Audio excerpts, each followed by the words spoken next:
छोटी सी प्रार्थना है ये। असदो मां सदगमे, हमें असत से सत्य की ओर ले जाओ। तमसो मां ज्योतिर्गमे, अंधकार से हमें जो रोशनी में ले जाओ। मृत्यु मां अमृत गमे, मौत के रास्ते से हमें अमृत के रास्ते पे ले जाओ। इस प्रार्थना को पूरा करने के लिए परम पूजनीय भगवान देवात्मा का देव जीवन पूर्णतः सक्षम है। अगर प्रार्थना करने वाले की प्रार्थना सच्ची हो और हृदय से वो चाहता हो। हमारी प्रार्थनाएं झूठी होती हैं, हम वो प्रार्थना के लिए गाते हैं, हमारी हृदय की आवाज नहीं होती। टैगोर साहब जो बड़ी महान हस्ती हुई है, उन्होंने लिखा है कि मैं सुबह उठ के मोक्ष के लिए आपके द्वार पे आता हूँ। बड़े कमाल के आत्मा से वो, लेकिन इस बात से डर जाता हूँ कि मोक्ष मिल गई तो क्या होगा। भगवान के दरबार में प्रार्थना लगाई जाती है, मेरा मोक्ष हो, मेरा विकास। अगर मोक्ष हो गई, विकास हो गया तो शक्ल क्या होगी, हालात क्या होगी, क्या कुछ करना पड़ेगा, किस रास्ते में से गुजरना पड़ेगा, उसका तो पता ही नहीं। बस ये तो कहने के लिए है। लेकिन जिनकी ये प्रार्थनाएं सच्ची थी, उनके जीवन निहाल हो गए। जिनकी ये प्रार्थनाएं सच्ची थी, परम पूजनीय भगवान देवात्मा अगर किसी के योग्यता हो और उसकी प्रार्थना सच्ची हो तो उसको मोक्ष भी दे सकते हैं और उसका विकास भी कर सकते हैं। उनका आविर्भाव इसी मकसद के लिए हुआ है। उनको देव शक्तियाँ मिली हैं। कमल जी ने एक लेख लिखा है पूजनीय भगवान के श्री चरणों में कि विश्व में जो लोग महान हुए हैं उनमें एक एक सात्विक शक्ति है या दो दो सात्विक शक्तियां हैं। किसी में हमदर्दी है, किसी में श्रद्धा है, किसी में शुक्रगुजारी है, किसी में परोपकार है। ये चारों भी इकट्ठी एक जीवन में नहीं है। किसी में एक है, किसी में दूसरी है, किसी में तीसरी है, किसी में चौथी है। उससे वो महान आत्मा बन गए। क्योंकि महान शक्ति का तो काम ही यही है कि इंसान को दुनिया से अलग बना देना, क्योंकि वो शक्ति ही दुनिया से अलग है। तो आपके जीवन में तो सारी सात्विक शक्तियां हैं। उनके पिताजी और उनके दादाजी, खासकर दादाजी के अंदर बहुत सारी सात्विक शक्तियां थी। उनके माताजी पिताजी के अंदर बहुत सारी सात्विक शक्तियां थी। तो कन्हैया जी लिखते हैं कि मैं हैरान हो रहा हूँ कि आपको इतनी सात्विक शक्तियां लेकर प्रकट करने में नेचर को कितना संग्राम करना पड़ा होगा। एक एक विकास में एक एक सात्विक शक्ति का आविर्भाव जो है लाखों वर्षों में हुआ है। मनुष्य सात्विक जीवनधारी नहीं था, ना मनुष्य शुक्रगुजार था, न श्रद्धावान था, न परोपकारी था, न हमदर्द था। वो जंगली अवस्था थी। जंगली अवस्था से निकल के धीरे धीरे लाखों वर्षों में मनुष्य हुआ और फिर जैसे सिविलाइजेशन आई, फिर कपड़े पहनने का वो आया और फिर ये सारा कुछ पैदा हुआ। तो एक एक सात्विक शक्ति बहुत गहरे संग्राम से आई है। तो श्री कन्हैया जी फरमाते हैं कि आपको सारी तो देव शक्तियां मिली, सारी सात्विक शक्तियां मिली, सारी सात्विक शक्तियां मिली, सारी देव शक्तियां मिली। हमारी कल्पना से ये ऊपर की बात है।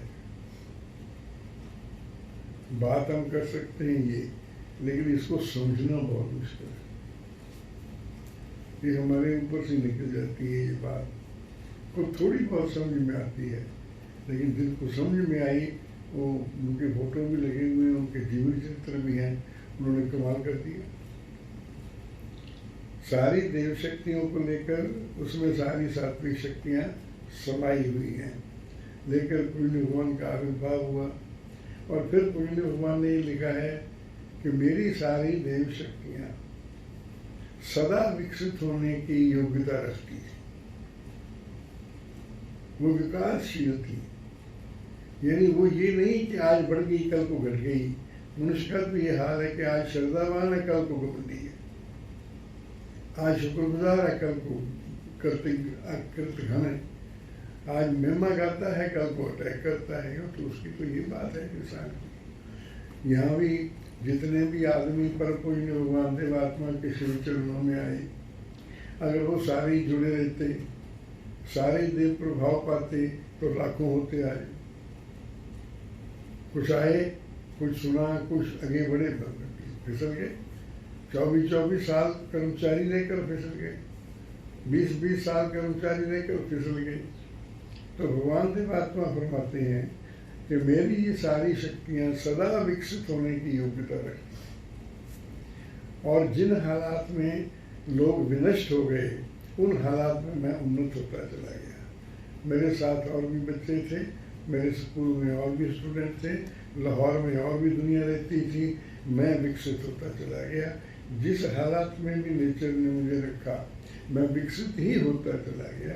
मेरी देव शक्तियों की ये विशेषता थी। और देव शक्तियों की इसी विकास में देव ज्योति पैदा हुई, क्योंकि हर सात्विक शक्ति में रोशनी है।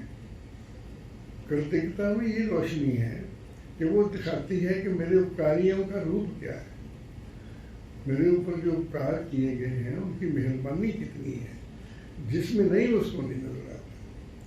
श्रद्धा ये दिखाती है कि मेरे से बड़ा आदमी कितना महान है, लेकिन जिसमें श्रद्धा नहीं है उसको नहीं नजर आता। तो ये रोशनियाँ होती हैं सात्विक शक्तियों की, और देव शक्तियों की भी रोशनी है। वो देव ज्योति का विकास हुआ। बाकी सारी जो शक्तियां हैं वो और सफीर में काम करती हैं। देव ज्योति जो है ये आत्मा का रूप दिखाने का काम करती है। देव ज्योति विकसित हुई, यानी अगर दिमाग से किसी को समझ में आ जाए कि सारे मनुष्य जगत में किसी में देव ज्योति नहीं है।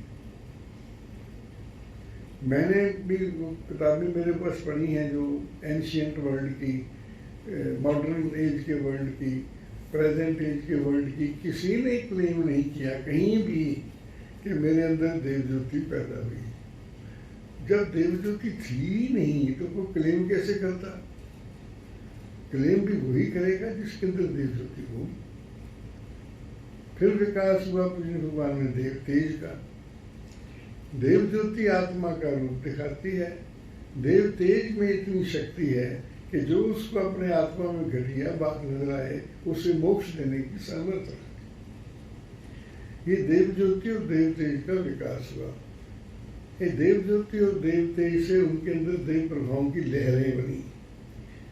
हर इंसान की लहरें हैं, हर अस्तित्व की लहरें हैं। पौधे भी लहरें छोड़ रहे हैं, दरिया, झरने, पहाड़, उनके भी प्रभाव हैं। किसी को ग्रहण कर रहे हो तो उसको पता लगता है। हर जगह पर प्रभावों की दुनिया है। तो देव ज्योति और देव तेज की लहरें जो हैं ये देवात्मा के देव प्रभाव। वो इतनी शक्तिशाली लहरें हैं कि उनके प्रभाव सारे ब्रह्मांड में फैले हुए हैं, और जो योग्यता रखता है उनको ग्रहण कर लेता है। फिर देव ज्योति के विकास में उन्होंने देव धर्म की खोज की, सद्धर्म की खोज की।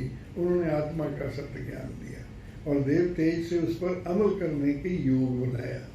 देव ये सारी मिसालें इसी बात की हैं कि इनको देव ज्योति में सच्चाइयाँ नजर आई और दी। फिर इन्हीं देव प्रभावों से उन्होंने एक परिवर्तित समाज बनाई, एक तब्दील शुदा आत्माओं की समाज बनाई। और जो आत्मा इन प्रभावों में आते गए वो विकसित होते गए, उनके पाप खत्म होते गए, उनकी मिथ्या खत्म होती गई, उनका स्वार्थ नष्ट होता गया, उनका घमंड नष्ट होता चला गया, और वो दुनिया कहीं की कहीं पहुंच गई। तो परम पूजनीय भगवान देवात्मा इसी विषय में अपने बारे में थोड़ा सा ज्ञान देते हैं। तो हम ये पढ़ लेते हैं कि पूजनीय भगवान क्या अपने बारे में फरमाते हैं। क्योंकि पूजनीय भगवान ने सन 27 और 28 में ये बताया था कि मेरा और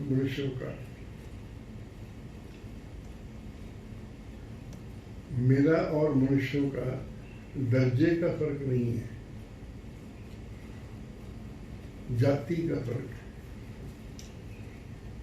पशुओं का, मनुष्यों का, पशु चाहे शिंपांजी हो, चाहे ग्रिल्ला हो, चाहे बानर हो, चाहे हाथी हो, चाहे कोई समझदार घोड़ा हो या कुत्ता हो या कुछ भी हो, ये इनके अंदर योग्यताएं बड़ी अजीब हैं।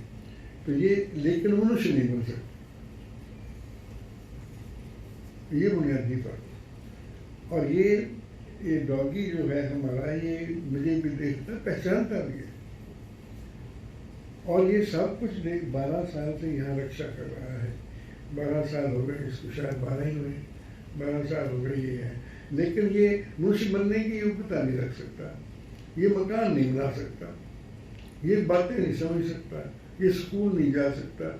ये जो पशुओं और मनुष्यों का फर्क है, ये बुनियादी फर्क और जाति का फर्क है। और ये फर्क आ गया विकास कर्म। भगवान फरमाते हैं कि मनुष्यों के साथ मेरा ये बुनियादी फर्क है। मनुष्यों की प्रचालक जो है वो सुख है और दुख से बचना है, मेरा प्रचालक शुभ है और अशुभ से बचना। मैं सब कुछ अपने शुभ की प्राप्ति के लिए कुर्बान कर सकता हूँ। मनुष्य अपना सब कुछ सुख की प्राप्ति के लिए कुर्बान कर सकता है। मनुष्य इससे कभी नहीं ऊपर आ सकता। मनुष्य बदलेगा कैसे? अब भगवान फरमाते हैं कि मनुष्य बदलेगा ऐसे कि उसको अच्छे कामों में सुख मिलेगा। ये मेरी देवज्योति और देव तेज में उसमें चेंज आएगी कि वो बुराई में अपना नुकसान देखेगा, बुराई में अपना फायदा देखेगा। उसको बुराई में दुख नजर आएगा। ये हानि पुरुषों जो होते हैं, क्या होती है, उसको बुराई में दुख नजर आएगा, बुराई में सुख नजर आएगा। उसकी बुनियाद सुख दुख ही रहेगी। और मेरी देवज्योति और देवते से वो बुराई में सुख का अनुरागी हो जाएगा, और बुराई में दुख इतना होगा उसको कि बुराई करेगा ही नहीं, दुख ही इतना हो जाएगा, और उसको उसमें आकर्षण ही इतना हो जाएगा, इतना सुख मिलेगा। तो मेरे जीवन में तो ये बुनियाद ही अलग है। मैंने जितनी गतियाँ की वो शुभ को लेकर की या सत्य को लेकर की, ये मेरा और मनुष्य आत्मा में फर्क है। और ये अगर समझ में आ जाएगा तो फिर ये समझ में आ जाएगा कि परम पूजनीय भगवान देवात्मा सारे मनुष्य जगत के एकमात्र सत्योपास्य हैं। भगवान फरमाते हैं कि देवज्योति और देवतेज के विकास का मुझे नाम क्या मिला कि मैं सारी दुनिया के लिए सत्योपास्य बन गया, क्योंकि मैं उनको नीच जीवन दिखा सकता हूँ और उनके नीच जीवन से उनको मोक्ष दे सकता हूँ। मुझ में ये भी समर्थ है कि मैं दिखा दूँ, और मुझ में ये भी समर्थ है कि मैं उनसे उनको मोक्ष दे दूँ। तो भगवान की वाणी है, श्री देवपुर भगवान के आविर्भाव की यही मूल विशेषता है। वह अपने भीतर जैसे एक और जीवन विषय तत्व ज्ञान की ज्योति रखते हैं।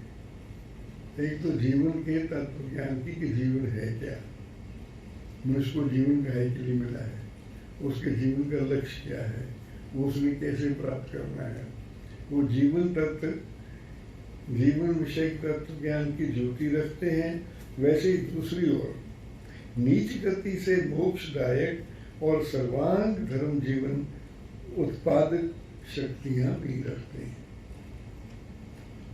एक तरफ तो नीच जीवन से मोक्ष देने की सामर्थ्य रखते हैं, दूसरे तरफ वो उच्च जीवन में विकास करने की सामर्थ्य रखते हैं।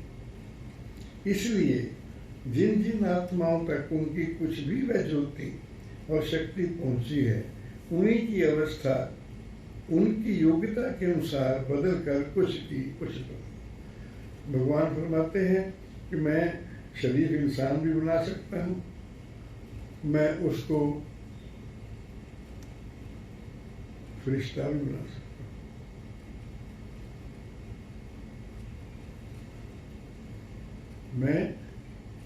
मेरे अंदर योग्यता है भगवान देवात्मा भगवान कि मैं इंसान को शरीफ इंसान बना सकता हूँ पहली स्टेज पर, और अगर मेरे साथ जुड़ा रहेगा तो मैं फरिश्ता भी बना सकता हूँ। योग्यता अपनी अपनी है। जिसको जितनी योग्यता अपने माता पिता से मिली है और जितनी वो विकसित करने का संग्राम करेगा, मैं उसको उस अवस्था में पहुंचाऊंगा। एक सुप्रीम कोर्ट के जज ने एक बार जजमेंट लिखी थी, वो ट्रिब्यूनल में आई थी कि इंसान के नीचे जाने की कोई लिमिट नहीं है, ऊंचे जाने की लिमिट है। वो कहते उनको पता था वो इंसानों पे डील करते हैं कि ऊंचे तो कोई जाता ही नहीं, नीचे जाने की लिमिट कोई नहीं है। तो मैंने उनको चिट्ठी लिखी थी, ऊंचे जाने की भी कोई लिमिट नहीं। आप अपनी जजमेंट को आगे के लिए अमेंड कर देना कि यहाँ तो देवर सिंह जी पैदा हो सकते हैं, यहाँ पूजनीय भगवान पैदा हो, यहाँ श्रद्धया जी पैदा हो सकती हैं, यहाँ श्रीमान परमेश्वर दत्त जी पैदा हो सकते हैं, यहाँ श्रीमान ईश्वर सिंह जी पैदा हो सकते हैं। तो ये ऊंचे जाने की भी कोई लिमिट नहीं है भगवान देवात्मा के दरबार में। कोई जितना चाहे ऊंचा चला जाए। भगवान देवात्मा ने फरमाया है कि अगर तुमने सदा विकसित होना है तो तुम्हें ये बात समझ लेनी चाहिए कि मैं जो गतियां करता हूँ तुम्हें वही गतियां करनी पड़ेगी। और मुझ में तुम्हें फर्क ये रहेगा कि मैं अपनी शक्तियों से प्रेरित होकर गतियां करता हूँ, तुम मेरी शक्तियों के प्रभाव से ये गतियां करोगे। गतियां तो तुम वही करोगे अगर मेरी तरफ विकसित होना है। तो ये फर्क है मेरा और बड़ा। और फिर आगे चल के परम पूजनीय भगवान देवात्मा फरमाते हैं कि ऐ लोगों इस विषय पे सोचो, सुना के चुप न कर जाओ। जिनको ये मैसेज मिल गया है वो इस विषय पर सोचो। उनको जो मैंने अपनी योग्यताएं बताई हैं, जो मैं अपना काम देवात्मा फरमाते हैं किया, उनको अपनी चिंता और अपने विचार का विषय बनाओ। आप अपनी चिंता और अपने विचार का ये विषय बनाओ कि भगवान देवात्मा को योग्यता क्या मिली है और भगवान देवात्मा कर क्या सकते हैं। एक वो सिंध में जब भगवान प्रचार करने के लिए गए तो प्रचार किया, सभा हुई, बड़ी अच्छी सभा हुई, कन्हैया जी साथ थे। तो सभा के बाद एक थोड़ी सी बुजुर्ग स्त्री, एक जवान स्त्री बैठे रहे। तो परम पूज्य भगवान देवात्मा ने कन्हैया जी से कहा कि इनसे पूछो ये बैठे क्यों, गए क्यों नहीं। तो उन्होंने कहा जी हम महाराज के साथ बात करना चाहते हैं। तो महाराज जी वो पूज्य भगवान ने कहा क्या बात करनी, बताओ बीबी क्या बात करनी है। ये मेरी पुत्र वधू मेरे साथ है, बच्चा नहीं होता इसको, तो आप आशीर्वाद दे दीजिए कि इसको बच्चा हो जाए। भगवान फरमाते हैं ये हमारा फील्ड ही नहीं। How does he know, how much he know कि मेरा फील्ड क्या है। हमारा फील्ड नहीं है। आप किसी मेडिकल प्रैक्टिशनर को दिखाओ, हमारी आपको ये एडवाइस है। तो भगवान का फील्ड क्या है? धन देने का नहीं है, सेहत देने का फील्ड नहीं है, बिजनेस में कामयाबी देने का फील्ड नहीं है। भगवान फरमाते हैं इन सब विषयों में भी तुम्हें कामयाबी मिलेगी अगर तुम्हारा जीवन अच्छा हो जाएगा।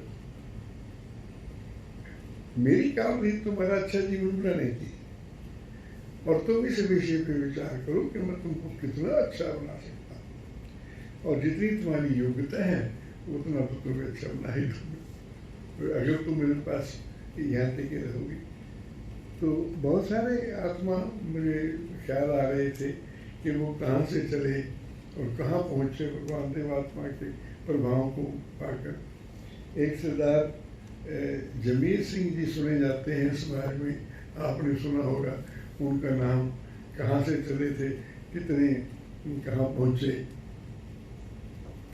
तो शुरू काल में, ये मैं शुरू काल पढ़ रहा था पूजनीय भगवान का, बहुत शुरू का काल, तो उनमें कैसे दृश्य होते थे, पूज्य भगवान कैसे प्रचार करते थे और कैसे परिवर्तन आते थे लोगों के। भगवान लिख गए हैं, आखिरी चैप्टर उनका देवशास्त्र का ही है कि मेरे चले जाने के बाद भी मनुष्य आत्माओं में वही परिवर्तन आता रहेगा जो मेरे यहाँ रहने के दौरान था। क्यों? मेरे प्रभाव से ही बदलते थे, तो मेरे प्रभाव मेरे जाने के बाद भी ब्रह्मांड में फैले रहेंगे और योग आत्माओं को मिलते रहेंगे। और 1929 में वो प्रलोक देवलोक गमन हुआ उनका, तो 1929 से अब तक 2020 तो कितने परिवर्तन आए, सैकड़ों परिवर्तन तो मैंने देखे हैं। आगरा में भी, लुधियाना में भी, दिल्ली में भी और संगरूर में भी, जहाँ भी गए, कई शहर में याद है, रोहतक भी गए, वहाँ भी गए। सब भगवान फरमाते हैं कि मेरे चले जाने के बाद ये परिवर्तन आते रहेंगे। जो योग आत्मा होंगे वो पाप जीवन को छोड़कर धर्म जीवन प्राप्त करते रहेंगे। और फिर पूज्य भगवान का ये है कि मेरा ये दावा है, कभी आजमा लेना कि मेरे पास जो आएगा, मेरे नजदीक जो आएगा, पहले से मित्र मिल जाएगा। आज तक कोई आत्मा ऐसा नहीं, पूज्य भगवान फरमाते हैं, कि जो मेरे निकट हुआ हो और पहले से बेहतर न होना। और कोई आत्मा ऐसा नहीं जो मुझसे दूर हुआ हो तो बदतर न होना। कोई आत्मा ऐसा नहीं। तो ये विषय विचार का विषय है। तो ये शुरू की मैं ये सरदार जमीर सिंह जी 1879 में जब उनके पूज्य भगवान ने जीवन वृत्ति नहीं धारण किया था, तब उनके एक अखबार पढ़ा था उन्होंने, उसका नाम था बरादरे हिंद। वो पूज्य भगवान अपने खर्चे से निकालते थे, अपनी तनख्वाह के खर्चे से निकालते थे। वो शुरू से ही उनका जीवन जो अध्ययन करें, क्योंकि देव धर्म की देव दुनिया भी है कि हर एक चीज परखी जा सकती, देव जीवन भी परखा जा सकता है। आपको परखिए देव जीवन को, कि वो तो जीवन व्रत से पहले ही आत्माओं में परिवर्तन लाते थे। तो ये वहां से चलते चलते 9 फरवरी 1890, कितने साल था, भगवान के भी ये 10 साल वहां से 39-40 साल पहले भगवान के जाने से अभी 7-8 साल ही पर जीवन व्रत को धारण किए हुए थे। तो ये यहाँ छपा हुआ है कि 9 फरवरी 1890 ईस्वी को अपने पत्र में मोगा से सरदार जमीर सिंह जी ने इस प्रकार लिखा है। अब देखो, ये पड़ताल करके देखो कि आत्मा जो पूजनीय भगवान का क्लेम है कि मैं आत्माओं में परिवर्तन ला सकता हूँ, वो ला सकते हैं कि नहीं, पड़ताल करके देखो। लाए हैं कि नहीं, पड़ताल करके देखो। ये बड़ी बड़ी किताब, सब भगवान के लाए हुए परिवर्तन ये लोगों ने लिखे हैं। ये दोनों बड़ी बड़ी किताबें जो हैं, ये देव समाज की नहीं है, ये बाहर के दार्शनिकों की हैं, जिनको SP कन्नर जी ने क्रिटिसाइज करने के लिए भगवान का लिटरेचर भेजा था कि इस जीवन का पड़ताल करो कि इसमें क्या नुक्स है, तो बताओ कि क्या नुक्स है। तो इतनी बड़ी बड़ी किताबें ये बन गई, पड़ताल करके देखो। अच्छा, वो एक ऊपर है किताब, वो एक किसी ने PhD की है, देवात्मा PhD की है, उन्होंने लिखा है कि देवात्मा ये काम कर सकती है। और ये भी लिखा है सबने कि देवात्मा हृदय परिवर्तन का काम कर सकते, उनके अंदर ऐसी योग्यता है। जो जो देव उत्सव निकट आता जाता है, ये 9 फरवरी की चिट्ठी है। पहले देवोत्सव समाज की स्थापना के वक्त किया जाता था। समाज की स्थापना हुई है 17 फरवरी 1887, 16 फरवरी 1887। उसके बाद जब ये जन्म समाज की जन्म था, वो उसी को देव उत्सव मनाया जाता था। तो ये 9 फरवरी की चिट्ठी है। ज्यों ज्यों देव उत्सव निकट आता जाता है, आपके दर्शन की भूख अधिक होती जाती है। सरदार जमीर सिंह जी भगवान की सेवा में देखते हैं। इतिहास बड़ा बड़ा है, मेरे पास एक पुराना रिकॉर्ड सारा है। मैं जरूर कुछ शुरू पर हैरान हो जाता हूँ कि अभी तो परम पूज्य भगवान देवात्मा ने देव शास्त्र नहीं लिखा, अभी मुझ में देवी का विकास नहीं लिखा। 1910 में पहले ही आए हैं ये एडिशन, देव शास्त्र का पहला एडिशन 1910 में आया है, और देव जीवन के विकास का पहला एडिशन भी 1910 में आया। 1909 में कंप्लीट हो गया था, 1910 में आया है। उस वक्त तो ये ग्रंथ भी नहीं थे, लेकिन परम पूजनीय भगवान देवात्मा का देव जीवन भी था। वो सब देव जीवन से निकले हैं और सुप्रीम देव जीवन है। और वो आपके दर्शन की भूख अधिक होती जाती है। वायदा वसल चू शब्द नजदीक आतशे शौक तेज तक गर्दित। फारसी का शेर लिखा है, फारसी का शेर लिखा है कि जो जो आपसे मिलने के दिन नजदीक आ रहे हैं, हृदय की धड़कन बढ़ती जा रही है कि भगवान के दर्शन। फारसी जानते थे वो, बहुत फारसी, उन्होंने फारसी के बहुत शेर लिखे हैं। एक लिखा है यकीदाद बागी में वही तुषा न दे दादा जिबागत दिग्र खुशा। वो समझ नहीं आता लोगों को, तो भगवान ने तारीफ की श्री मंदेव सिंह जी की, किसी सब को बहुत सारी उम्र भगवान की सहायता करते रहे, दान से भी सबसे भी इसमें। तो भगवान ने एक सभा में शायद उनकी तारीफ, तो इतना रोए। तो ये शेर कहा उन्होंने। ये शेर का मतलब है कि किसी के पास अंगूरों के बहुत सारे बाग थे, उनके पास एक नौकर था, उन्होंने नौकर के काम से खुश होकर एक बाग उसको दे दिया कि चलो तुम बाग ले लो। वो मेहनत से उसने अपने बाग और बना लिए। इस मालिक को घाटा पड़ गया, इसके सारे बाग बिक गए।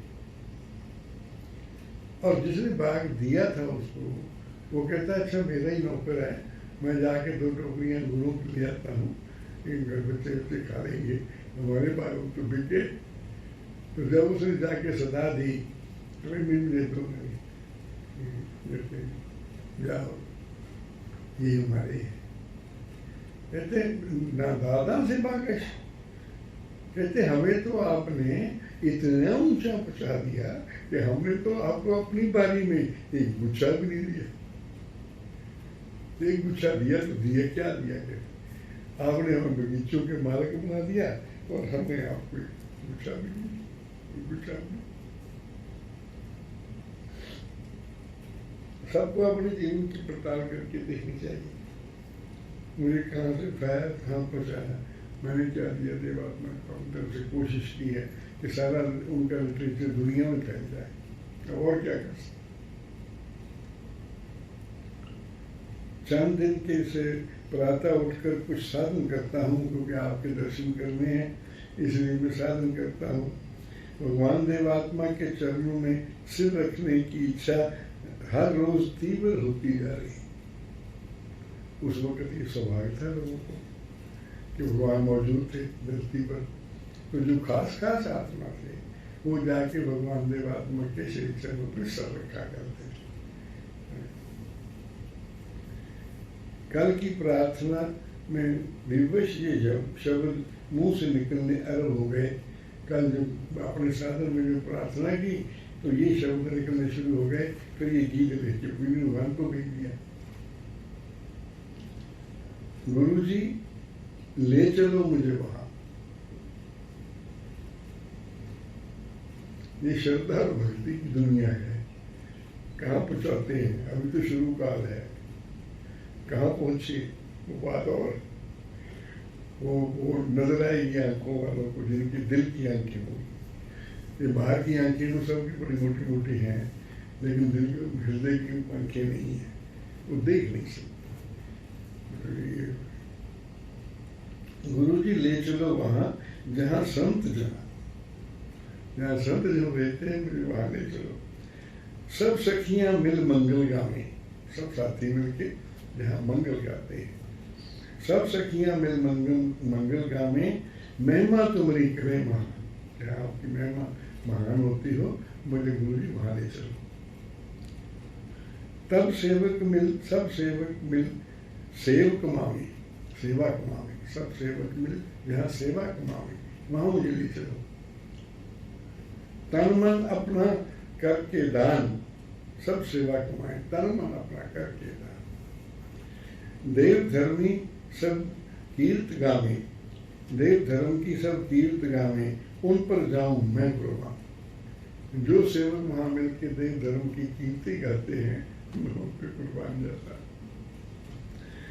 तब भक्तों की शरणी पढ़कर, वहां की सब भक्तों की शरणी पढ़कर, जन्म मैं अपना करूं त्राण। तारण मेरा जन्म तर जाए, मुझे भगवान सतगुरु वहाँ ले चलो। तो ये उन्होंने प्रार्थना लिखी, ये पत्र लिखा। यहाँ से उनके दिन शुरू होते हैं परम पूजनीय भगवान देवात्मा। अभी मैं एक और उन्हीं का इसी काल का ये पढ़ रहा था। ये परम पूजनीय भगवान देवात्मा 4 आत्माओं को अपने मिशन में सारा जीवन भेंट करने के लिए एक्सेप्ट कर रहे हैं। उसका वो कौन है? मेलाराम जी हैं, भाई मोहनदास जी हैं, ओम देव कनेजो, बरकत राय जी हैं और कुमारी प्रेम देवी जी हैं। इन चारों को उन्होंने अपने मिशन में कुर्बानी के लिए ग्रहण करना था। तो भाई बहुत अच्छा बड़ा वो है। भाई अमर सिंह जी ने कुल मेंबर प्रचारकों को भगवान देवात्मा की बेदी के सन्मुख लाकर खड़ा किया। शुरू से देखो इतिहास क्या है, करो प्रताप। किसी के पास इतना टाइम है जो इतना अध्ययन करेगा उस काल का। खड़ा किया। उस समय भजन क्या गाया गया बताओ? श्रद्धा जी ने क्या भजन गाया? मैं कुर्बानी, मैं कुर्बानी, तुम्हारे मिशन में मैं कुर्बानी। और सारों ने उसमें फॉलो किया। मैं भी कुर्बानी, मैं भी कुर्बानी, मैं भी कुर्बानी, तुम भी कुर्बानी, मैं भी कुर्बानी। भगवान देवात्मा स्टेज पर ही भाव विभोर हो गए। सारे नाचने लगे, मैं कुर्बानी, मैं कुर्बानी, मैं कुर्बानी। तो फिर पूजनीय भगवान ने अपील की कि कुर्बानी भी करो तो कुछ दान भी दो। तो जो हाजिर बैठे थे उनमें सरदार जमीर सिंह जी भी बैठे थे। सरदार जमीर सिंह जी के बारे में लिखा है, इस अपील से प्रभावित होकर सरदार जमीर सिंह जी, जिन्होंने कल भी 40 रुपए दान दिए थे, सत्संग तो चल ही रहा। उस वक्त सीनियर क्लर्क की तनख्वाह 20 रुपए थी। जिस वक्त उन्होंने 1800 रुपए, सीनियर क्लर्क की तनख्वाह 20 रुपए थी। तो उन्होंने 40 रुपए दान किए थे, जिनके पास अब कोई रुपया नहीं था। उन्हें खड़े होकर कहा, भगवान ने आके बयान दिया हुआ है, मैं जो पैसे लाया था वो किराए में लगे, कुछ 40 बचे थे वो आपको दे दिए, अब तो मेरे पास बचा नहीं है।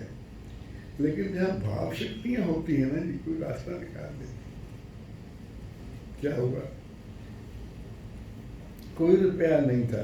अपनी और हाथ की सोने की अंगूठी उतार कर उन्होंने भगवान के बेदी पर झोली में डाल दी कि मेरे पास अब अंगूठी है, अब ये आप। तो ऐसे ऐसे सत्संग होते थे, ये ऐसे आत्मा थे। और कुमारी जी ने वहाँ भजन गाया,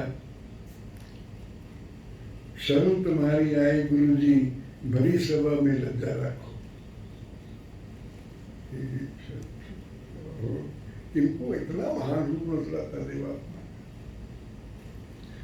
तुम ही हो वो सहाई, मैं दुर्बल तुम अगम अगोचर। कैसे करूं तुम्हारी बड़ाई, मैं तुम्हारी बड़ाई कैसे करूं? शक्ति ऐसी चाहूं तुमसे, जो पापी रूहों को देवे हलाई, हला दे पापी रूहों। देव सेवका बनकर गुरु जी देव धर्म की देव दुहाई, गली गली जाकर देव धर्म की देव दुहाई। तो ये समारोह हो रहा है, इसका बड़ा लंबा चौड़ा रिकॉर्ड है कि किसकी साधना में कैसा ज़माना था, कैसे परिवर्तन आते थे, कैसे माहौल बनते थे और कितनी परम पूजनीय भगवान देवात्मा योग्यताएं रखते थे। और ये आत्मा उन्नति करते करते जमीर सिंह जी कहाँ पहुँचे। 1907 में उन्होंने जीवन भेंट कर दिया पूजनीय भगवान के श्री चरणों में। बाकी का सारा मजिस्ट्रेट, ऑनररी मजिस्ट्रेट बन गए थे। उन्हें भगवान के श्री चरणों में उस दिन का जो नज़ारा है उनमें थोड़ा सा आपको दिखाता हूँ कि उस दिन 10 आत्माओं ने खड़े होकर पूजनीय भगवान के श्री चरणों में अपना जीवन भेंट किया। श्रीमान सरदार गुरमुख Singh ji BA LLB prisoner Firozpur, जो पहले गुरु महाराज जी के खिलाफ मुकदमात में खड़े होते थे वकील। श्रीमान सरदार जमीर सिंह जी ऑनररी मजिस्ट्रेट और सब रजिस्ट्रार मौका, ये पद हैं कि जिनको जीवन भेंट कर रहे हैं जो। और जब दोनों खड़े हुए तो भगवान फरमाते हैं दृश्य देखो, दृश्य देखो देव प्रभाव का। एक और बचाने वाला है, ये भी जीवन भेंट कर रहा है, एक और मुझे बचाने वाला वो भी जीवन भेंट कर रहा है और वो मेरे मिशन में अपनी जिंदगी दे रहा है। तो ये 10 श्रीमान मुंशी राम जी साहूकार रायपुर अम्बाला, श्रीमान बुद्ध सिंह जी सहायक साहो के निवासी, श्रीमान हरनाम सिंह जी कोकरी निवासी, श्रीमान खुशहाल सिंह जी घालखुर्द मोगा के पास है, श्रीमान हरनाम सिंह जी मलके वो भी मोगा के पास है, श्रीमान ईश्वर सिंह जी तालब इल्म विद्यार्थी BA class mission Lahore, mission college, ये श्रीमान ईश्वर सिंह। ये 10 आदमियों ने। और 9वां है श्रीमान धर्म सेवक जी रायपुर निवासी, 10वां है श्रीमती धर्म प्यारी जी सुबनंत बालिका विद्यालय फिरोजपुर। ये 1907 के महोत्सव पर ये इतने जन खड़े हुए, तो इतने जनों के रिश्तेदारों ने क्या भाव प्रकाश की और सब ने क्या कहा, ये पढ़ने वाला है। तो ये परम पूजनीय भगवान देवात्मा के दरबार में ये श्रीमान जमीर सिंह जी की बेटी ने क्या कहा। श्रीमान सरदार जमीर सिंह जी ने 4 पीढ़ियों ने पूजनीय भगवान की सेवा की, 4 पीढ़ियों ने। श्रीमान सरदार जमीर सिंह जी की कन्या श्रीमती बीबी किशन कौर ने कहा कि मेरे बड़े धनभाग हैं कि मेरे पिता ने आज के शुभ दिन में अपने जीवन को भेंट कर दिया है। बेटी ने खड़े होकर कहा, भेंट कर दिया है। काश कि मेरे जीवन के लिए भी अभी कभी ऐसा समय आ सके कि मैं भी अपने समस्त जीवन को भगवान के कार्य के लिए भेंट कर सकूं। श्रीमान ईश्वर सिंह जी के पिताजी ने कहा खड़े होकर कि ये मेरा सौभाग्य है कि मेरा नौजवान बेटा जीवन भेंट कर रहा है। बेटा कहते तो आप फिक्र न करना, जितने गुरु महाराज जी कहते कि मैं इसका सारा खर्च मैं उठाऊंगा, आखिर दम तक जब वफादार रहे मैं इसकी आज ये भाव प्रकाश करता हूँ। घी मैं बचाऊँगा, इसको खाने का सामान मैं बचाऊँगा। और जो गुरमुख सिंह जी थे उनकी पत्नी ने बयान किया कि आज हमारे खानदान का सबसे खुशकिस्मत है। तो यहाँ से गुजरते हुए श्रीमान जमीर सिंह जी भगवान के प्रभाव से इस तरह से उन्नति करते जा रहे हैं। और 1919 में जब आए तो परम पूजनीय भगवान देवात्मा ने जब ये दान की अपील की तो सरदार जमीर सिंह जी उस वक्त बहुत बुजुर्ग हो चुके थे। उस वक्त उन्होंने खड़े होकर 2 मुरब्बे दान कितना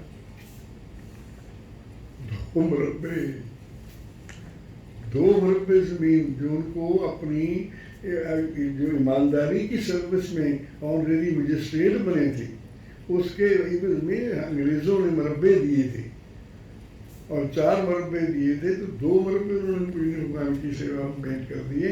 तो उन्होंने कहा कि भगवान मैं बहुत बूढ़ा हो गया, मैं पता नहीं रजिस्ट्री करवाने के दिन तक जिंदा रहूँगा कि नहीं, मेरी हालत बहुत ख़राब है। तो मेरे से जल्दी रजिस्ट्री करवा लीजिए।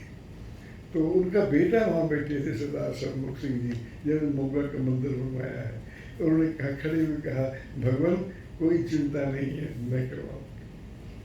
अगर पिताजी को कुछ हो गया तो मैं रजिस्ट्री करवाऊँगा आपके नाम पर। तो ये इस तरह के हालात, इस तरह का परिवर्तन आया। बाकी बहुत कुछ बीच में है और कभी मौका फिर लगेगा तो फिर बताएंगे। ये लाए श्रीमान देवर सिंह जी को। श्रीमान देवर सिंह जी ने क्या कमाल के काम किए, उन्होंने कहाँ पहुँचे, उनका भी मैं एक पत्र यहाँ पढ़ रहा था इन्हीं दिनों में।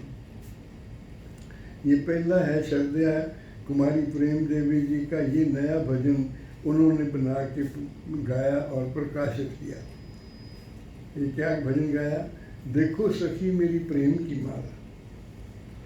अब ये भजन सिर्फ ओल्ड रिकॉर्ड में मिलते हैं, या किताबों में नहीं है। देखो सखी मेरी प्रेम की माला, प्रेम माल मुझे गुरु ने दीनी। ये प्रेम माल मुझे गुरु ने दीनी, किन्ना मोहे निहाल, ये भजन है। और फिर श्रद्धेय श्रीमान देवर सिंह जी ने खड़े होकर भजन गाया, चल रहे मना वहीं चल रहे जहाँ देवतों की महफिल रही। तो श्रद्धेय श्रीमान देवर सिंह जी वहाँ पर भगवान देवात्मा का अखबार जो श्रद्धेय जमीर सिंह जी ने पढ़ा था, वो उन्होंने श्रीमान देवर सिंह जी को दिया, जो उनका नाम पहला था अतर सिंह जी, अतर सिंह जी को दिया। तो उन्होंने परिवर्तन का एक इतिहास रच लिया। और ये मैं आपको बताता हूँ, लिखते हैं कि जब मैं देवाश्रम की सीढ़ियाँ चढ़ा करता था तो मुझे ये स्वर्ग आश्रम की सीढ़ियाँ महसूस होती, ये श्रद्धा कारण। और परम पूजनीय भगवान देवात्मा की के श्री चरणों में उन्होंने एक पत्र लिखा कि मैं मुर्दा था, आपने मुझे ज़िंदगी दी। मैं पागल था, आपने मुझे होश दी। मेरे दिमाग को ठीक कर दिया। मैं अंधा था, आपने मुझे आंखें दी। इतनी ऊंची श्रेणी का परिवर्तन आया। आंखें दी। मैं गूंगा था, आपने मुझे जुबान दी। मैं बहरा था, आपने मुझे कान दिए। मैं लंगड़ा था, आपने मुझे हाथ और पांव दिए। शरीर के विचार से मैं अपने बहुत प्यारे, शरीर के विचार से मैं अपने बहुत प्यारे माता पिता यहाँ जन्म पाकर इस संसार को मैं प्रकट हो चुका था, परंतु भीतर का चैतन्य पुरुष मेरा आत्मा असल में मुर्दा ही पड़ा था और वो शून्य था, उसको आपने जगा दिया। ये इतना ऊंचा परिवर्तन श्रीमान देवर सिंह जी ने हासिल किया। तो इसके आगे पत्र तो ये बहुत बड़ा है, 2 लाइनें मैं आपको और सुनाता हूँ। मैंने अपने जीवन में आकाश पाताल का अंतर देखा। अब ये पूजनीय भगवान का क्लेम है कि मैं आत्माओं में उच्च परिवर्तन ला सकता हूँ, उनको मोक्ष और विकास के पथ पर चला सकता हूँ। आप पड़ताल करके देखिए, इनमें पड़ताल पड़ी है सारी कि पूजनीय भगवान ये कर सकते हैं कि नहीं कर सकते। अच्छा, अगर वो कर सकते हैं तो हम क्यों नहीं कर सकते? फिर हम करते क्यों नहीं? हमारी मजबूरियां हैं, हमारे नीच जीवन की मजबूरियां हैं। मैं अपने जीवन में मैंने आकाश पाताल का अंतर देखा। जहाँ पहले अंधेरा था, घोर अंधकार था, वहाँ मैंने उच्च ज्योति का प्रकाश देखा। जहाँ रात थी, वहाँ मैंने दिन चढ़ा हुआ देखा। जहाँ दुखदायी नरक था, वहाँ मैंने रसदायक और अमृतदायक स्वर्ग को देखा। मेरे इरादे बदल गए, मेरे रिश्तेदार बदल गए, मेरी जिंदगी की सारी चाल बदल गई, मेरी जिंदगी का सारा तख्ता ही पलट गया। ये भगवान के श्री चरणों में लिखते हैं। सरदार जमीर सिंह जी की कृपा से आए थे। और ये श्रीमान जैसे पूजनीय भगवान फरमाते हैं ना कि मैं शरीफ इंसान भी बनाता हूँ, मैं फरिश्ता इंसान भी बनाता हूँ। ये फरिश्ता इंसान बन गए, ये फरिश्ता इंसान है। और इनकी क्या काबिलियत थी, इनकी क्या काबिलियत थी? इनकी काबिलियत ये थी कि कर्मचारी जो थे वो तो सेवक बनाते थे, ये कर्मचारी बनाते थे। इनके संग्राम से 24 कर्मचारी बने और इनका 1921 में देहांत हो गया। उसके बाद 8 साल पूजनीय भगवान रहे इस पृथ्वी पर, और हर साल किसी न किसी तरीके से श्रद्धेय श्रीमन देवर सिंह जी को याद करके वो कहते थे मेरे पास अब देवर सिंह नहीं है, न दान आ रहा है न आत्मा आ रहा है। ये होता यहाँ पर पहुँचा दिया। तो ये इतना ऊंचा पहुँच गए। तो आखिर जब एक और भजन उन्होंने लिखा, उनके 2 भजन तो मैंने आपको बता दिए। एक तो आदती है रूप तुम्हारा, जन समाज में हे भगवान जीव चित्र में लिखा है। एक भगवान हृदय पे मेरे अधिकार हो तुम्हारा। एक भजन में उनको हम बताता हूँ आपको क्या है, तो ना याद रखोगे। मैंने तुमको नहीं पहचाना, इतना पहचाना। जिन्होंने पहचाना उन्होंने दिखाई कि मैंने तुमको नहीं पहचाना। मैं हूं नीच सुखों का दास, तुम्हारा देवलोक में वास। मेरे लिए सहज जो किस रूप तुम्हारा सम्मुख। मैं आपका रूप कैसे सामने ला सकता हूं? मुझ पापी से दुख उठाकर, भांत भांत के सदमे खाकर, फिर भी मेरे शुभ चिंतक रहे। चाहो मुझ तक हित पहुंचाना, करे नीचता जब अधिकार। मुझके तो जीवन में नीचता अधिकार करती रहती है। छा जाए भीतर अंधकार, फिर भी निज ज्योति पहुंचाकर, चाहो मुझको राह दिखाना। मैंने तुमको नहीं पहचाना। ज्योति तुम्हारी जब ही आवे, ज्योति तुम्हारी जब ही आवे, अंधकार मेरा मिट जावे। उसमें ही मैं ये भी देखूं, जब अंधकार मिट जाए तब मैं देखूंगी कि मैंने तुमको नहीं पहचाना। मनुष्य आत्मा में काबिलियत नहीं है ये कि भगवान देवात्मा के इतने महान रूप को पहचान सके। आंशिक रूप में ही देख के जो निहाल हो जाते हैं। तो परम पूज्य भगवान देवात्मा ने विल कर दी कि हमारी शव यात्रा के पीछे ये भजन गाया जाए।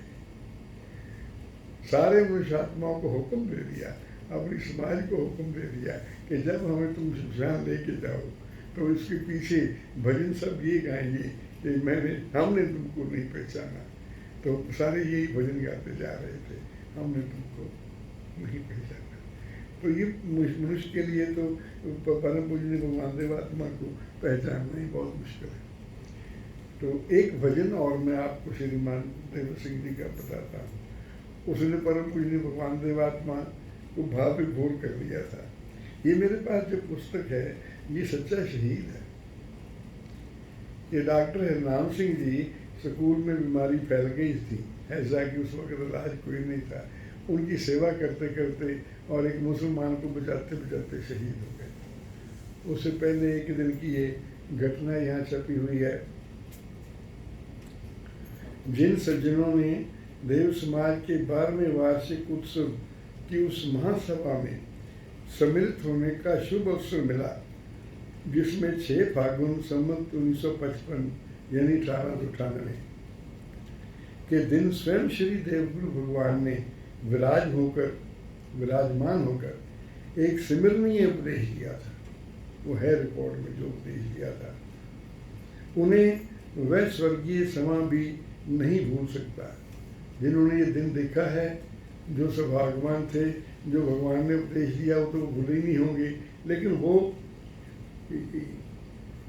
वो स्वर्गीय समा भी नहीं भूल सकता कि जो डॉक्टर नाम सिंह जी के एक भजन गाने पर देव धर्म प्रचार हाल के भीतर पैदा हुआ था, उनको वो भी नहीं भूल सकता।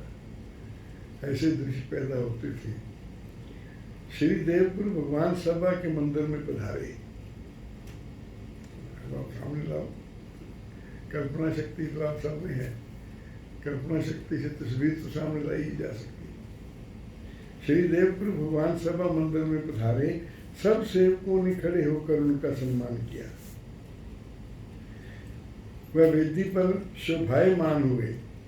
सब लोग खड़े ही थे कि श्रीमान डॉक्टर हरनाम सिंह जी ने अति मधुर उच्च स्वर में एक नया गीत गाना आरंभ किया। उस वक्त नया गीत बना चाहिए, नया गीत गाना आरंभ किया, जो कुछ आवश्यक संशोधन के साथ नीचे दिया जाता है। क्या भजन था वो, पता ही नहीं, आपको नहीं पता हो। हमारे पूजनीय सतगुरु जी तुम हो धर्म तुम हो ना, ये भी श्रीमन देव सिंह जी का बताया।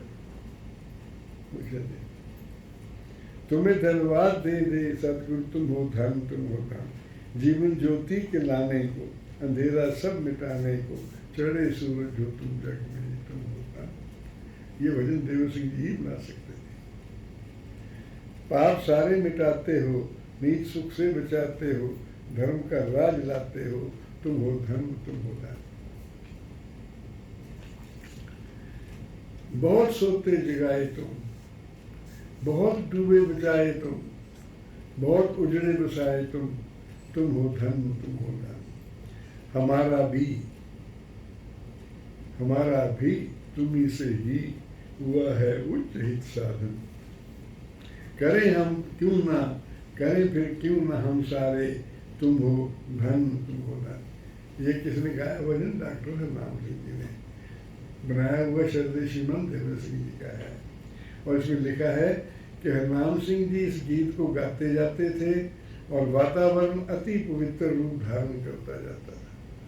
महासभा का मौका है, भगवान स्टेज पे बैठे हैं, लोग श्रद्धावान आए हुए हैं दूर दूर से और ये भजन गाया जा रहा है।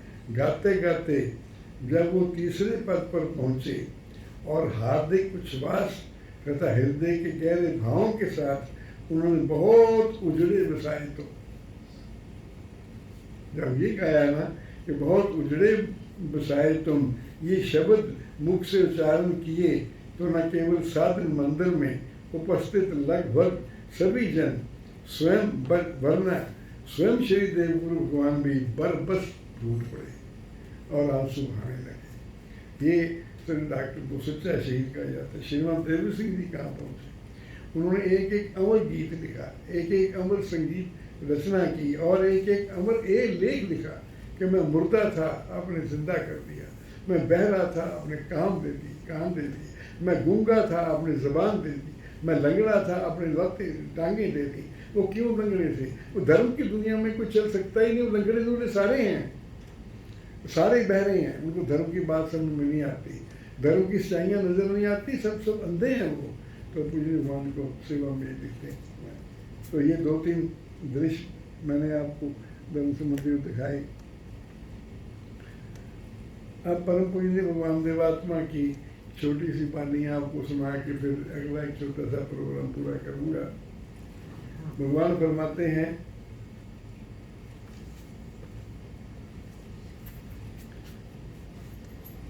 अब मैं अपील करने लगा हूं। ये भी महासभा हो रही है।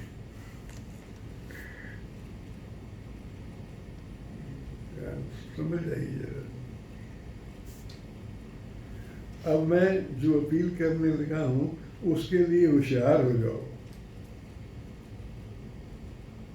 तो भगवान तो धमाके से कहते हैं लोगों को, अपनी जब भी जेबों को काटते लो, पैसा देना नहीं तुमने, धन रखी हो तुम, धन तुम्हारा बाप, धन तुम्हारा बेटा, तुम्हारे लिए धन ही सब कुछ है। समझ जाओ। अब मैं जो अपील करने लगा हूं उसके लिए होशियार हो जाओ, पीछे से कहीं तुम्हें पछताना ना पड़े। पागलों के सामने मेरी ये अपील है।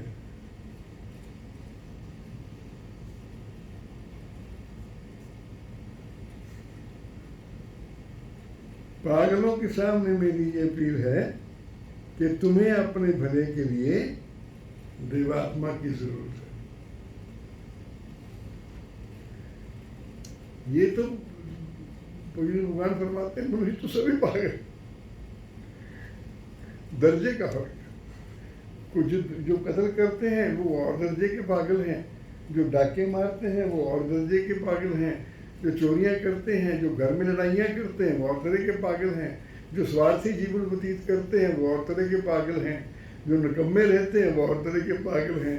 मनुष्य तो सभी पागल हैं, सिर्फ दर्जे का फर्क। तो अब मैं जो अपील करने लगा हूँ उसके लिए होशियार हो जाओ, पीछे से कहीं तुम्हें पछताना न पड़े। पागलों के सामने मेरी अपील है कि तुम्हें अपने भले के लिए देवात्मा की जरूरत है। तुम इस बात को पहचानो, तुम इस बात को पहचानो कि तुम्हें अपने भले के लिए देवात्मा की जरूरत है, देवात्मा को तुम्हारी जरूरत नहीं है। देवात्मा तो देवात्मा है। मनुष्यों को अपने भले के लिए देवात्मा के दरबार की जरूरत है, देवात्मा की जरूरत है। तुम इस बात को पहचानो। तुम्हारे पीछे जो भी है, तुम्हारे पीछे जो भी है, मेरी बात सुनो, मेरी बात को पहचानो, सब भलाई में काम आने के लिए। अब जिसको ये बात समझ में नहीं आती वो पागल है, जिसको ये बात समझ में आ जाती है वो होश वाला है कि हमें हमारे पास जो कुछ सब भलाई में, ये सब भलाई में लगा गया। तो ये तो नहीं इनके परिवार नहीं थे, कर्नल जी का भी परिवार था। सारे श्रीमान जी में जो 10% ऐसे लोग हैं जिनके परिवार नहीं थे, 90% तो उनके परिवार थे। परिवार भी उन्होंने पालने बड़े आराम से। इस रास्ते पे परम पूज्य भगवान देवात्मा का भी परिवार था, उन्होंने भी परिवार की परवरिश की। तो सब कुछ परिवार भी भलाई में लगने के लिए, पैसा भी भलाई में लगने के लिए, मकान भी अपनी जरूरतों के लिए तो सबने रखना है। भगवान फरमाते हैं कि अपनी जरूरतों के लिए तो सबने रखना है। श्रीमान मेवा सिंह जी पूज्य भगवान को प्रणाम करके खड़े हुए, तो फौज से रिटायर होकर आए थे, पत्नी थी नहीं।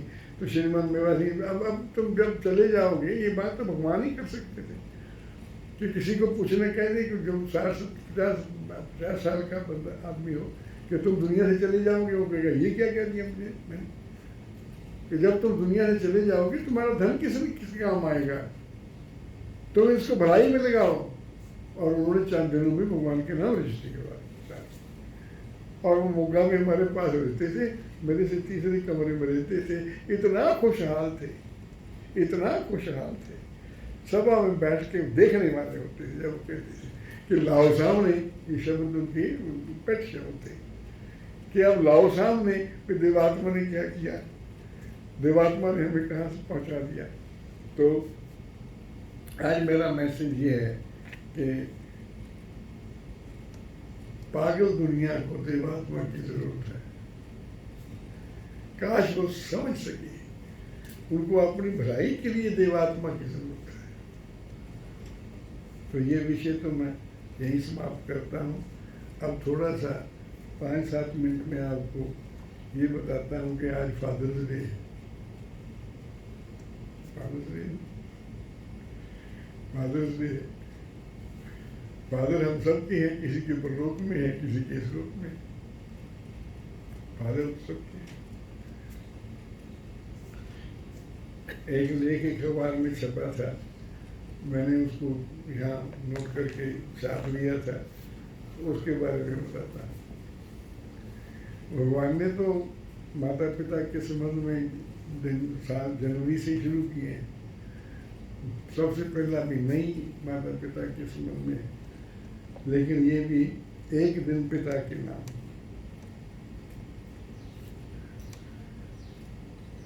यहाँ मैंने ये एक स्टिकर लगा रखा है, ये कई साल से मेरे पास है। ये एक स्टिकर लगा रखा है कि फादर तो फादर ही थे, फादर तो फादर ही थे, लेकिन हम पर तो हमारे बच्चों की बहुत उपकार है। ये स्टिकर मैंने यहाँ लगा के रखा हुआ। और एक दिन पिता के नाम। Father's day, third Sunday of June every year. स्मृतियों में झांकने पर पता चलता है कि बचपन में, ये लेडी है जो लिख रही है, मीता जिंदल। स्मृतियों में झांकने पर पता चलता है कि बचपन में मुझे जिसकी सबसे अधिक आवश्यकता थी वह पिता के साए के सिवा कुछ और हो नहीं सकता। वो सबसे ज्यादा जरूरी था। प्यार की किश्ती में, प्यार की किश्ती में हमें बिठाने वाले जीवन का सहारा है आप पापा जी। आपसे ही मेरी जिंदगी है, आप हमेशा खुश रहें। उनके पिताजी चलते हैं, उन्होंने चिट्ठी लिखी और अखबार में चली। इन भावनाओं के साथ फादर्स डे मनाएं। स्मृतियों में झांकने पर पता चलता है कि बचपन में मुझे जिसकी सबसे अधिक आवश्यकता थी वह पिता के साए के सिवा कुछ और नहीं हो सकता था। रिगमान फाइंड के इस कथन से ही ये स्पष्ट हो जाता है कि पिता की एक बच्चे के लिए क्या अहमियत है। वो अंग्रेज राइटर की बात कर रही हैं। बच्चे और पिता के इसी प्यार को समर्पित फादर्स डे जून के तीसरे रविवार को मनाया जाता है। ये कौन लोग थे जिन्होंने ये प्रथा शुरू की? ये बड़े कृतज्ञ बेटियां थी, बेटे थे। फादर्स डे मनाने की शुरुआत अमेरिका से हुई थी। सर्वप्रथम अमेरिका की राजधानी वाशिंगटन के निकट स्पोकेन नामक स्थान पर 19 जून 1910 को फादर्स डे मनाया गया था। ये फादर्स डे का इतिहास है और अमेरिका के बहुत बड़ा इतिहास है। मैं तो 2 लाइन नहीं बताऊंगा। अमेरिका के राष्ट्रपति केविन क्रूज ने 1924 में जून के तीसरे रविवार को राष्ट्रीय अवकाश सुनिश्चित करने की अनुशासन स्थापना की और इसको धूमधाम से मनाए जाने का इंतजाम किया।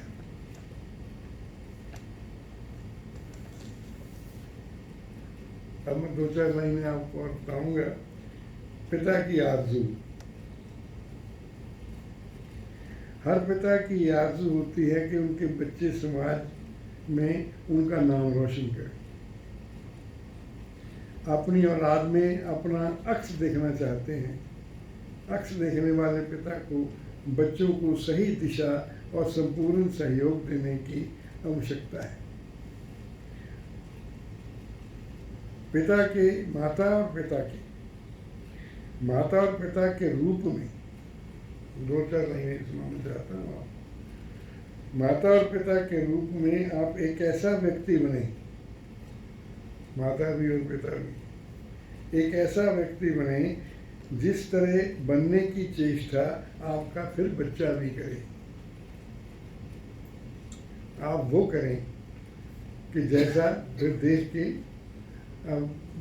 बाप बैठा ड्राइंग रूम में सिगरेट के धुएं उड़ा रहा हो तो बच्चा भी तो सिगरेट पिएगा।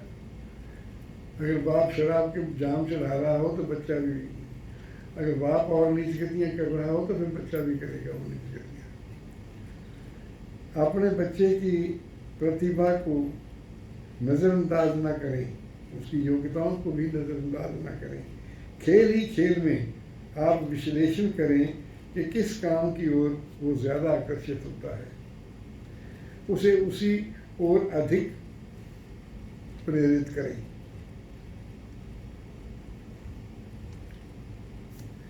कुछ खास करें अपने पिता के लिए।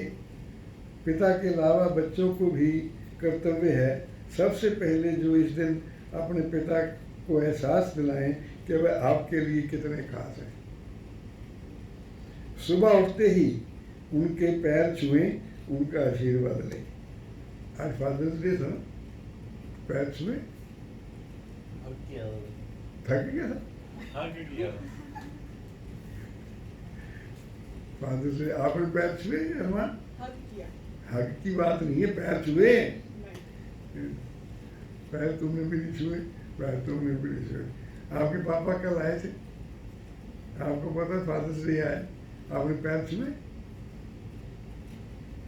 अब वो इतना भी नहीं डिजर्व करते कि पढ़ा लिखा के इतना बड़ा करते हैं, सब काम करते हैं, सब काम करते जाएं, तो रोज ना सही भाई, रोज ना सही, एक दिन तो पैर छूलो, एक दिन तो पैर छूलो।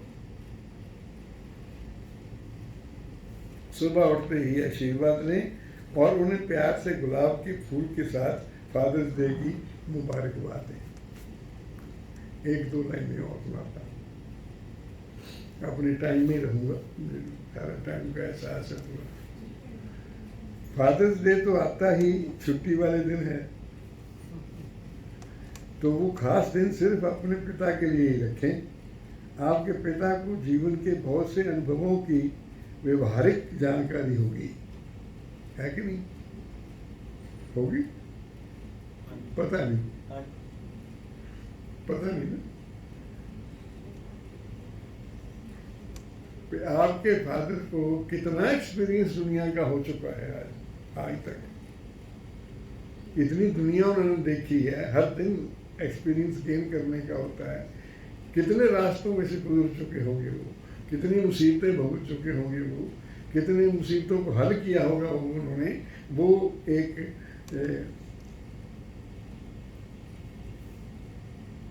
अनुभवों की व्यवहारिक जानकारी होगी। कोशिश करें कि उनके अनुभवों के उदाहरण सुनकर उनसे कुछ सीखें। आप उनके अनुभवों के उदाहरणों को देखकर आप कुछ सीखने का संग्राम करें। आप पाएंगे कि आपको जीवन की गहरी सच्चाइयों का पता चला है। अगर आप ये करेंगे ना जी, तो आप पाएंगे कि आपको जीवन की गहरी सच्चाइयों का पता चला है। आज के पूरे दिन में से कुछ घंटे अपने पिता के साथ अपने बचपन की स्मृतियों को याद करें। अगर माता और पिता दोनों का पार्ट किसी एक ने किया हो तो उनके पास बैठकर याद करने में बिताएं। उनसे जाने कैसे कैसे प्रयत्न करके उन्होंने ज़िंदगी गुजारी है और आपको पाला है। तो ये एक आर्टिकल लिखा है जिसकी कुछ लाइनें मैंने अंडरलाइन करके आपको दी हैं। मैं तो इतना कह सकता हूँ, इस दिन मैंने यहाँ लिखा भी हुआ है कि I am a lucky father.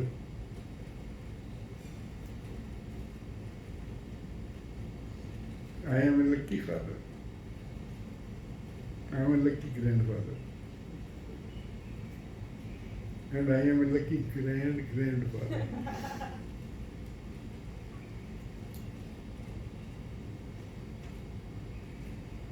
ये लक तो जो है कुदरत सबको दे।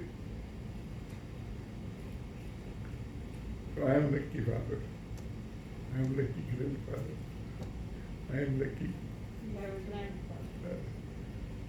मैं जहाँ रहता हूँ, मेरे बच्चे मेरे पास रहते हैं। सबसे बड़ा पोर्शन मेरे पास रहने के लिए, सबसे बड़ा मंदिर मेरे पास है काम करने के लिए, सबसे बड़ा दफ्तर में बढ़िया मेरे पास है काम करने के लिए, सबसे अच्छी खुराक खाता हूँ, बहुत अच्छे कपड़े पहनता हूँ, पंक्चुअलिटी से जीता हूँ। इसमें बच्चों का सहयोग नहीं है। बोलो शुभी है इसमें बच्चों का सहयोग नहीं, क्यों नहीं बोलो जी, है ना। मेरी कोई चीज़ खराब होती है तो मनु को फिक्र है, मुझे तो फिक्र नहीं। और कोई मुझे कुछ कहता है, कोई मुझे कुछ प्यार करता है, कोई मुझे कुछ प्यार करता है, मेरे कमरे में आता है, सबकी आंखों में प्यार होता है। और मैं इसमें कोई अतिशयोक्ति नहीं कर रहा।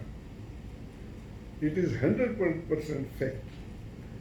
तो इस फादर्स डे में I declare that I am a lucky father, lucky grandfather, lucky grandfather. Thank you very much. अब जय ध्वनि करेंगे।